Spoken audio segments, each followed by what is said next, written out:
Thank you so much, all you amazing heroes who are working tirelessly right now throughout the world.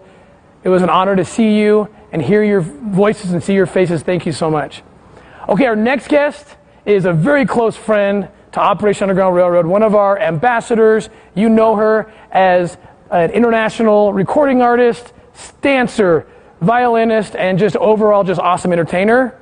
And it's our friend Lindsey Stirling is here with us. Lindsey, hello. Thank you so much. Absolutely. For coming. Lindsey, tell us, when was the first time you remember hearing about human trafficking, and what was kind of your evolution into engaging in it? Yeah, I actually went to one of your events at Sundance Film Festival years ago, like so long ago, and I remember having that reaction that everyone has of just like, this exists, like it's sickening and it makes you feel dark and gross, and and I thought I need to be involved in this, but then after I left the event, the fear set in of like, how do I talk about this? How do I share this? This is scary stuff, and I really try my best, and I always have tried my best to make my art a place full of light and a place where people come to my channel or my interview, whatever I'm doing, I want them to feel safe and uplifted when they go there. And so I was like, I can't talk about this. I can't bring darkness into what I do because that goes against my whole mission statement.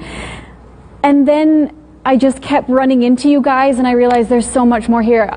It's not enough just to be a vessel of light. You have to be willing to take your light into darkness. And that was a transformation moment for me. And that's why I've, for the last few years been as involved as I possibly can be with everything you guys do. That's amazing. How would you, because I have these conversations with people all the time just like this. Yeah. And it's the hardest thing for me because after 17 years, I'm like, I thank people just for coming to and listening to me talk, because it's like, I know you know what I'm going to talk about. It's pretty much the worst thing in the world. Yeah. Like, it's the worst possible thing. People superimpose their own children's faces onto the kids and the stories they hear, and I get it. They want to run from it. Yeah. What would you tell them? Because you went through it, and then once you got through, I mean, definitely you're shedding some innocence to enter this place. Can you give them encouragement that it's okay once you get there? You see what I'm saying? Like, what would you say to them? I think I honestly carried some guilt with me for a while, because once you've heard about it, and that innocence is gone.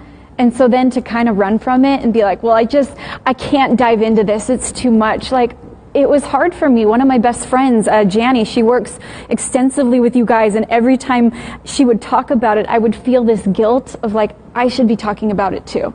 And so once I finally just was like, I'm going to step in, I'm going to talk about this, and I'm going to bring it into common conversations. It was almost like a weight was lifted, even though I was stepping into something dark, because I know that's what I'm supposed to be doing. Yeah, and I can tell you what you just said is my experience too, and what that weight is lifted is God, because you are helping His children, and His burden is light if you get in it. But you got to get in it first, and she did it. You can do it. Now, Lindsey, later on in the program, you're going to be performing for us. Yes. What are you going to be performing? I'm going to play. It's one of my favorite songs to play live. It's my own rendition of Hallelujah.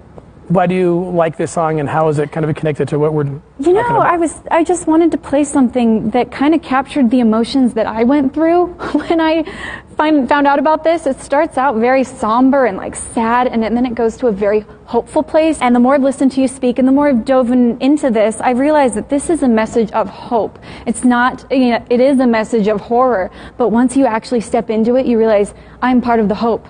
And that's what I hope people will feel. Awesome, perfect. You are part of the hope, you're part of the solution. And we'll let you go get ready, because we're excited for you to come back out in a little bit and hear Hallelujah. Okay. Thank you so much, Lindsey. Oh, thank you. Thank you. Mwah. Most of you by now know about Operation Underground Railroad, but perhaps you don't all know about the origins of it. I was working as a special agent for the U.S. government, an undercover